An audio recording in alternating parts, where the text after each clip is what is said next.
Welcome to our channel. Today we how to use Medicare OTC card at Kroger, store payment guide step by step clearly.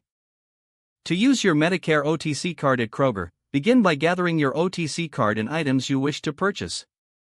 Enter the Kroger store and locate the pharmacy section. Find the aisle that contains over-the-counter medications and health products. Select the items you need that are eligible for purchase with your OTC card. Once you have your items, proceed to the checkout area. When it's your turn, place your items on the conveyor belt. Let the cashier know that you will be using your Medicare OTC card for payment. Hand your OTC card to the cashier. The cashier will swipe the card through the payment terminal. Review the screen for any prompts that may require your confirmation. Once processed, the cashier will confirm your payment has been accepted. Take your receipt and purchased items from the cashier. If you have any questions about your purchase, don't hesitate to ask the cashier for assistance.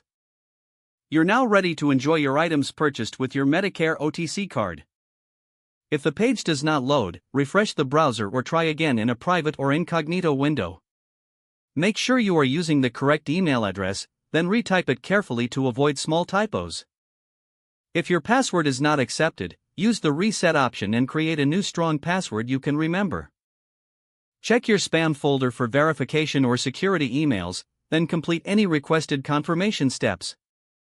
Enable two-factor authentication if available to improve account security and reduce unauthorized access risk. After signing in, review your profile details so your contact information and settings are accurate and current. If you see an error message, note it down and try again after restarting your device and internet connection. Log out when you finish, especially on shared devices, to keep your account and payment information secure.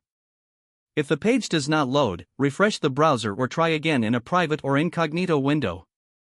Make sure you are using the correct email address, then retype it carefully to avoid small typos. If your password is not accepted, use the reset option and create a new strong password you can remember. Check your spam folder for verification or security emails, then complete any requested confirmation steps. Enable two-factor authentication if available to improve account security and reduce unauthorized access risk. After signing in, review your profile details so your contact information and settings are accurate and current.